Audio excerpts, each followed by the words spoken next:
Hi. Thank you. I am honored. Throughout my life, influential people have told me that I do not need a higher education unless I'm going to be a doctor, a lawyer, or an engineer. I wanted to be an educator.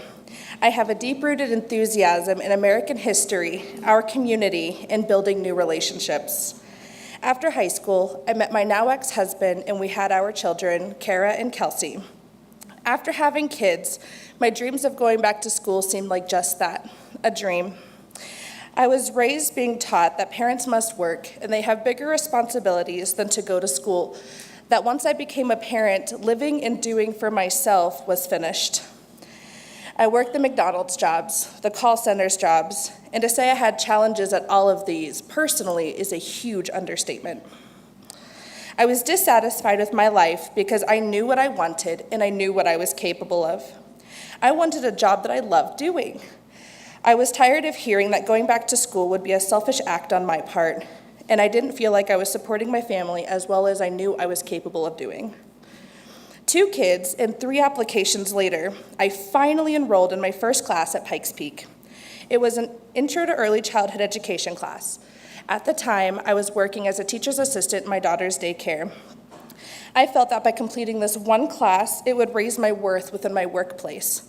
That by completing this one class, it would permit a set schedule and increase my financial support I knew my family needed. Never could I have ever expected that this one class would lead to timeless opportunities, not just within my workplace, but in molding me to be the person I knew I could be.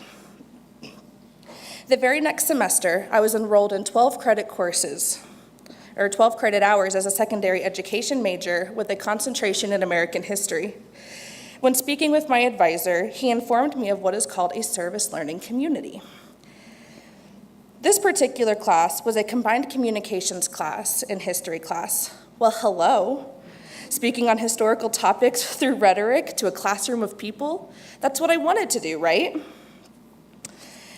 Day 1, I walk into class, take a seat, front and center, and my professors walked in.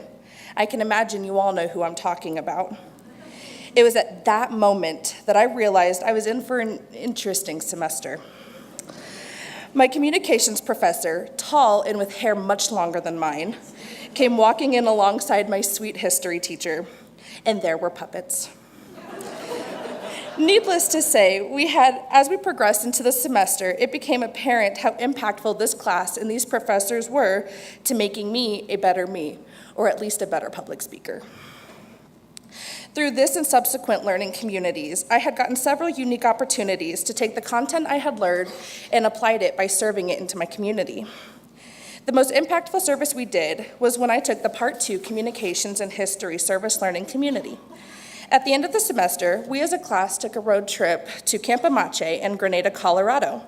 We toured the remains of the Amache concentration camp, which housed over 7,000 Japanese American citizens from 1942 to 1945. From there, we had a special opportunity to assist a local Amache museum in sifting through artifacts that had been donated by the families of the camp's former residents. From letters and pictures to newspapers and high school records from within the camp, we were completely engrossed in and captivated by the history and the lives of the Camp Amache, its residents, and their families. The biggest takeaway from that experience was the revelation that occurred to us at the end of the day. That yes, these were the skeletons that were hidden in our nation's closet, but more importantly, that throughout the artifacts we had sifted through, and over a good number of hours, the camp spirit seemed to remain high. They did the best they could with what they had to reestablish a sense of normalcy. The high school, like every other high school in America, had a sports team, prom, and that memorable annual class picture. They grew together and became a close family-like community who kept their spirits high even under the circumstances. It is because of this experience I am humbled and remember to keep my own spirits high in all circumstances, because no matter how hard it is being a single parent in school, I am also making an influence on little lives. To use every class's content and to further my knowledge, to understand all I can, to invest in a timeless opportunity will allow doors to open for me, my children, and our future. As a student parent, my goal is to lead by example, to show my children that when the going gets tough, the tough get going. My goals as an individual are to continue to learn and grow and build personal relationships with all kinds of people, to use the ample opportunities that I have been given and to run with them. Opportunities such as the C Campus grant have provided above and beyond quality child care for my girls. I feel comfortable going to school and continuing through my circumstances knowing they are safe, cared for, and loved almost as much as I do. Opportunities such as the foundation scholarships that I have received have covered the remainder of my childcare expenses, my tuition, and my books.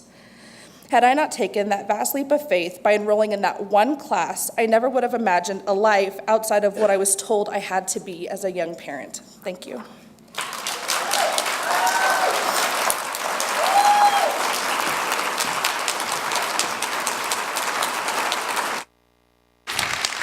Courtney, great job. Congratulations. Appreciate it. Thank you.